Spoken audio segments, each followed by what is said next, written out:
Hello students, welcome to the Hindi class. I am Nalini Seth. आज हम रचना Prasoon class 4 का चैप्टर नंबर 9 सर्वनाम पढ़ेंगे। ठीक है, पहले हम इसको पढ़ते हैं और समझते हैं सर्वनाम किसे कहते हैं, सर्वनाम क्या होते हैं। देखिए, रवि बहुत खुश है क्योंकि आज दीपावली है। उसने दीपावली के लिए बहुत सी तैयारियां की हैं। वह बाजार से अपने लिए नए कपड़े और पटाखे लाया है। उसने रोशनी की व्यवस्था भी की है। उसे आज बहुत से कार्य करने हैं। उपयुक्त गद्यांश में प्रथम वाक्य में रवि नाम का प्रयोग हुआ है। ठीक है, फर्स्ट लाइन में क्या यूज किया हमने, रवि बहुत खुश है। ठीक है, किंतु उसके बाद रवि के नाम के स्थान पर उसने, वह, अब, अपने, उसे आदि शब्दों का प्रयोग किया गया है। अतः स्पष्ट है कि बाद के वाक्यों में संज्ञा के स्थान पर कुछ अन्य शब्दों का प्रयोग किया गया है। संज्ञा के स्थान पर प्रयुक्त इस प्रकार के जो शब्द होते हैं वो सर्वनाम कहलाते हैं। सर्वनाम शब्दों के प्रयोग से भाषा का सौंदर्य बढ़ जाता है। ठीक है, जैसे हम यहाँ पर देखते हैं, मैंने यहाँ पर लिखा रवि बहुत खुश है। वह अपने लिए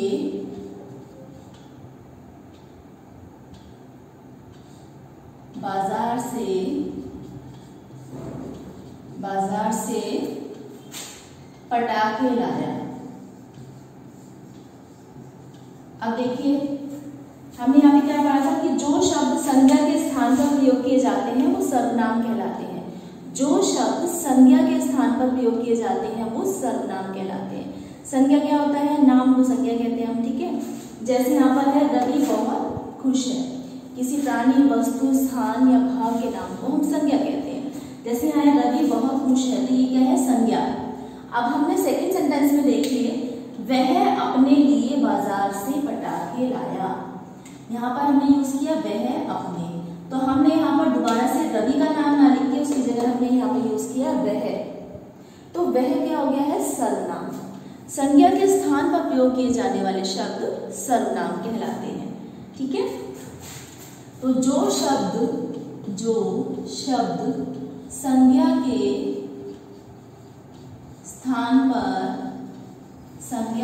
स्थान पर प्रयोग किए जाते हैं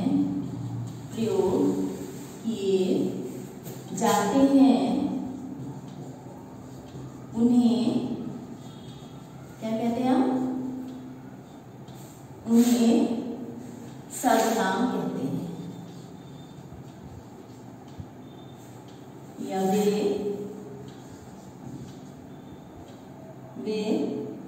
सर्वनाम कहलाते हैं।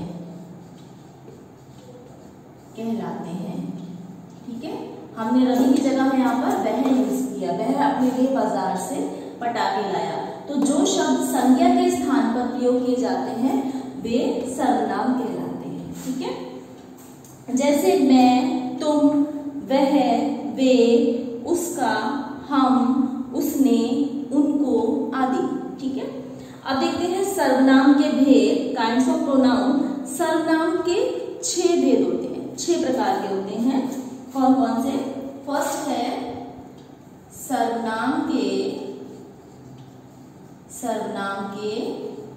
6 भेद होते हैं। 6 भेद होते हैं।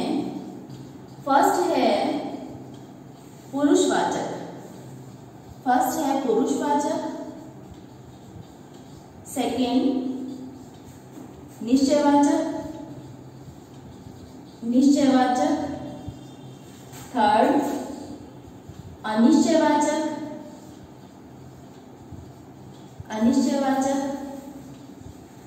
फोर्थ प्रश्नवाचक।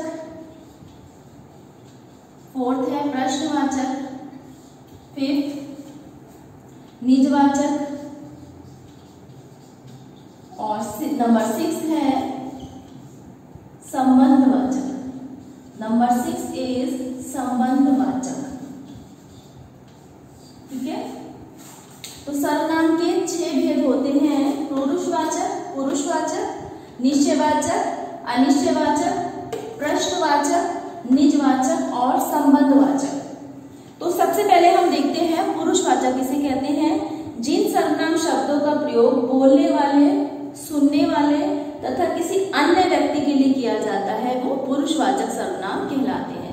मान लीजिए दो लोग आपस में बातें कर रहे हैं, तो जो बोल रहा है वो पुरुषवाचक है, जो उसकी बातों को सुन रहा है वो भी पुरुषवाचक है, और वो लोग किसी तीसरे अन्य व्यक्ति के बारे में बात कर रहे हैं तो वो भी पुरुषवाचक सर्वनाम है।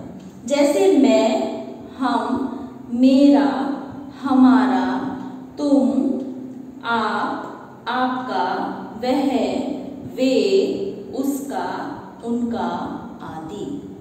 ठीक है, बोलने वाले, सुनने वाले और किसी तीसरे अन्य व्यक्ति के बारे में बात होती है तो वहां पर पुरुषवाचक सर्वनाम होता है। ठीक है, ये सुनने वाले तथा किसी अन्य व्यक्ति के लिए किया जाता है। जिन सर्वनाम शब्दों का प्रयोग बोलने वाले के लिए, सुनने वाले के लिए और किसी अन्य व्यक्ति के लिए किया जाता है वहां पर पुरुषवाचक सर्वनाम होता है। सेकंड है निश्चयवाचक। जैसा कि आपको नाम से ही पता चल रहा है, निश्चयवाचक। निश्चयवाचक का मतलब वे सर्वनाम जो किसी निश्चित व्यक्ति अथवा वस्तु की ओर संकेत कर रहे हैं। जो किसी निश्चित व्यक्ति या वस्तु की ओर इशारा कर रहे हैं, संकेत कर रहे हैं, वे निश्चयवाचक सर्वनाम कहलाते हैं। ठीक है, वे सर्वनाम जो किसी निश्चित व्यक्ति अथवा वस्तु की ओर संकेत कर रहे हैं, किसी पर्टिकुलर चीज के बारे में, किसी पर्टिकुलर व्यक्ति के बारे में बात कर रहे हैं, इशारा कर रहे हैं उसकी तरफ, तो वहां पर निश्चयवाचक सर्वनाम होता है। जैसे इस सर्वनाम का प्रयोग पास व दूर वाली वस्तु के लिए अथवा व्यक्ति के लिए किया जाता है। पास वाली वस्तु, पास या दूर वाली वस्तु या फिर व्यक्ति के लिए किया जाता है। जैसे यह मेरी कमीज है ना, यह मेरी कमीज है, तो किसी पास वाली चीज के बारे में आप बात कर रहे हैं, यह मेरी कमीज है, पर्टिकुलर एक कमीज के बारे में बात कर रहे हैं, यह मेरी कमीज है। और वह मेरा विद्यालय है, वह मेरा विद्यालय है, तो किसी एक विद्यालय के बारे में आपने बात की। तो यहाँ पर क्या है, यह मेरी कमीज है और वह मेरा विद्यालय, तो यहाँ पर कौन सा सर्वनाम है, निश्चयवाचक सर्वनाम। निश्चयवाचक, किसी एक पर्टिकुलर व्यक्ति या वस्तु के बारे में हम बात कर रहे हैं तो वो वहां पर होता है निश्चयवाचक। ठीक है, अब हम देखते हैं अनिश्चयवाचक सर्वनाम क्या होता है। अनिश्चयवाचक, इसके भी नाम से आपको जैसा पता चल रहा है कि वे सर्वनाम जो किसी निश्चित व्यक्ति और वस्तु का बोध नहीं कराते हैं। वे सर्वनाम जो किसी निश्चित व्यक्ति अथवा वस्तु का बोध नहीं कराते हैं उन्हें हम क्या कहते हैं, उन्हें हम अनिश्चयवाचक सर्वनाम कहते हैं। ठीक है, वे सर्वनाम जो किसी निश्चित व्यक्ति अथवा वस्तु का बोध नहीं कराते हैं। ठीक है, यहां पर आ रहा है कि नहीं कराते हैं।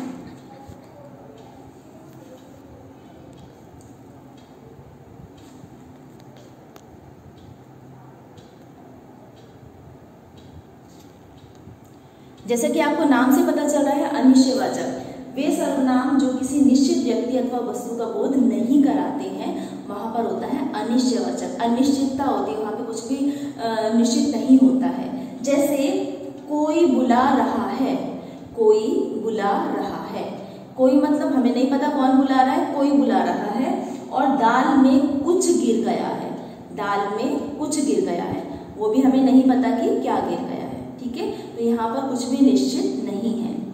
समझ आया बच्चों आपको, वे सर्वनाम जो किसी निश्चित व्यक्ति और वस्तु का बोध नहीं कराते हैं वहां पर अनिश्चयवाचक सर्वनाम होता है। नंबर 4 है संबंधवाचक सर्वनाम। संबंधवाचक सर्वनाम नंबर 4 पर है संबंधवाचक। देखिए इसको हम इधर लिख देते हैं, संबंधवाचक, संबंधवाचक। ठीक है, संबंधवाचक। उसके बाद है यहाँ पर हम लिख देते हैं प्रश्न प्रश्नवाचक और नंबर 6 पर है निजवाचक। नंबर 6 पर है निजवाचक। संबंधवाचक, किसी वाक्य की दो बातों में संबंध बताने वाले शब्द संबंधवाचक सर्वनाम कहलाते हैं। किसी वाक्य की दो बातों में, किसी वाक्य की दो बातों में संबंध बताने वाले शब्द संबंधवाचक सर्वनाम कहलाते हैं। ठीक है, किसी वाक्य की दो बातों में संबंध बताने वाले शब्द संबंधवाचक कहलाते हैं। जैसे जो, वो, यही, जिसने। ठीक है, जैसे एग्जाम्पल है, जो पढ़ेगा वो उत्तीर्ण होगा। यहाँ दो बातों में संबंध आपस में बताया जा रहा है। जो पढ़ेगा वो उत्तीर्ण होगा और जो करेगा वो मरेगा। जो करेगा वो भरेगा। और जिसे आपने देखा था यह वही है। जिसे आपने देखा था यह वही है। तो दो बातों के बीच में यहाँ पर संबंध बताया जा रहा है, तो यहाँ पर संबंधवाचक सर्वनाम है। नेक्स्ट है हमारा ये प्रश्नवाचक सर्वनाम। प्रश्नवाचक, जैसे कि आपको नाम से पता चल रहा है, प्रश्नवाचक, इसमें कोई प्रश्न पूछा जाता है। वे सर्वनाम शब्द जिनसे प्रश्न पूछे जाने का बोध हो उन्हें प्रश्नवाचक सर्वनाम कहते हैं। वे सर्वनाम शब्द जिनसे प्रश्न पूछे जाने का बोध हो वहां पर प्रश्नवाचक सर्वनाम होता है। ठीक है, कोई इसमें कोई क्वेश्चन पूछा जाता है और सबसे बड़ी पहचान है इन वाक्यों के लास्ट में क्वेश्चन मार्क लगा होता है। जैसे कौन जाग रहा है, कौन जाग रहा है। यहाँ पर हमने एक सेंटेंस लिखा, कौन जाग रहा है, और यहाँ पर लास्ट में हमने क्वेश्चन मार्क लगा दिया है। तो इसमें एक क्वेश्चन पूछा जा रहा है, कौन जाग रहा है, और लास्ट में क्वेश्चन मार्क आ गया है। और तुम्हें कहाँ जाना है, तुम्हें कहाँ जाना है, इसमें भी क्वेश्चन पूछा जा रहा है। ठीक है, तो यहाँ पर क्या है, प्रश्नवाचक सर्वनाम है। और लास्ट है निजवाचक सर्वनाम। निजवाचक सर्वनाम, जिन सर्वनाम शब्दों का प्रयोग स्वयं के लिए, निज मतलब अपना, जिन सर्वनाम शब्दों का प्रयोग अपने लिए किया जाता है उन्हें निजवाचक सर्वनाम कहते हैं। जिन सर्वनाम शब्दों का प्रयोग स्वयं के लिए किया जाता है उन्हें हम निजवाचक सर्वनाम कहते हैं। जैसे मैंने अपना कार्य स्वयं किया है, मैंने अपना कार्य स्वयं किया है। तो मैंने के लिए यहाँ पे यूज किया गया स्वयं, अपने आप के लिए। और तुम अपने आप घर चले जाओ, तुम अपने आप घर चले जाओ। यहाँ पे तुम के लिए क्या लगाया गया, अपने के लिए अपने आप, स्वयं के लिए अपने आप घर चले जाओ। तो बच्चों आपको ये समझ आ गया होगा। ठीक है, विशेष देखते हैं। संज्ञा की तरह सर्वनाम के भी दो वचन होते हैं, एक वचन और बहुवचन। एक वचन में कौन कौन से शब्द आते हैं, जैसे मैं, मैंने, वह, यह, उसे, उसको, तुम, तुम्हें आदि। और बहुवचन में कौन से आते हैं, हम, हमने, वे, ये, उन्हें, उनको, तुम सब आदि। जिस व्यक्ति का आदर करते हैं उसके लिए सर्वनाम के बहुवचन का रूप प्रयोग करते हैं। जिस व्यक्ति का आदर करते हैं उसके लिए हम बहुवचन रूप का प्रयोग करते हैं। जैसे पिताजी काम से गए हैं, वे देर से लौटेंगे। पिताजी तो एक वचन है, लेकिन यहाँ पर हमने वे लगाया, उनको रेस्पेक्ट देने के लिए, उनको आदर देने के लिए कि पिताजी काम से गए हैं, वे देर से लौटेंगे। तो स्मरण रखने योग्य बिंदु देखेंगे, संज्ञा के स्थान पर प्रयोग किए जाने वाले शब्द सर्वनाम कहलाते हैं। और सर्वनाम 6 प्रकार के होते हैं। पुरुषवाचक सर्वनाम, निश्चयवाचक सर्वनाम, अनिश्चयवाचक सर्वनाम, संबंधवाचक सर्वनाम, प्रश्नवाचक सर्वनाम और निजवाचक सर्वनाम। ठीक है, और सर्वनाम के भी दो वचन होते हैं, एक वचन और बहुवचन। अब हम इसको एक बार दोबारा से जल्दी से देख लेते हैं। पुरुषवाचक कौन से होते हैं, जिसमें बोलने वाले, जिन शब्दों का प्रयोग, जिन सर्वनाम शब्दों का प्रयोग बोलने वाले, सुनने वाले और अन्य किसी तीसरे व्यक्ति के लिए किया जाता है, वहां होता है पुरुषवाचक सर्वनाम। निश्चयवाचक कौन सा होता है, जहां पर किसी निश्चित व्यक्ति और वस्तु की ओर संकेत किया जाता है, वहां होता है निश्चयवाचक। जैसे यह कमीज मेरी है और वह विद्यालय मेरा है। और अनिश्चयवाचक, जहां जिन सर्वनाम शब्दों का प्रयोग, जो सर्वनाम शब्द किसी निश्चित व्यक्ति और वस्तु का बोध नहीं कराते हैं वहां पर अनिश्चयवाचक सर्वनाम होता है। जैसे दाल में कुछ गिर गया है या कोई आ रहा है, हमें नहीं पता कौन आ रहा है, हमें नहीं पता कि दाल में क्या गिर गया है। संबंधवाचक है कि वाक्य के दो बातों में आपस में संबंध बताने वाले जो सर्वनाम शब्द है वो संबंधवाचक सर्वनाम कहलाते हैं। जैसे जो करेगा वो भरेगा, ठीक है, जो पढ़ेगा वो उत्तीर्ण होगा। प्रश्नवाचक, जैसे कि नाम से पता चल रहा है इसमें कोई प्रश्न पूछा जाता है, ठीक है, वे सर्वनाम शब्द जिनसे प्रश्न पूछे जाने का बोध होता है वहां प्रश्नवाचक सर्वनाम होता है। जैसे कौन जाग रहा है, तुम्हें कहाँ जाना है। और लास्ट है निजवाचक, जो सर्वनाम शब्द स्वयं के लिए प्रयोग किए जाते हैं, अपने लिए प्रयोग किए जाते हैं, वहां पर होता है निजवाचक सर्वनाम, ठीक है।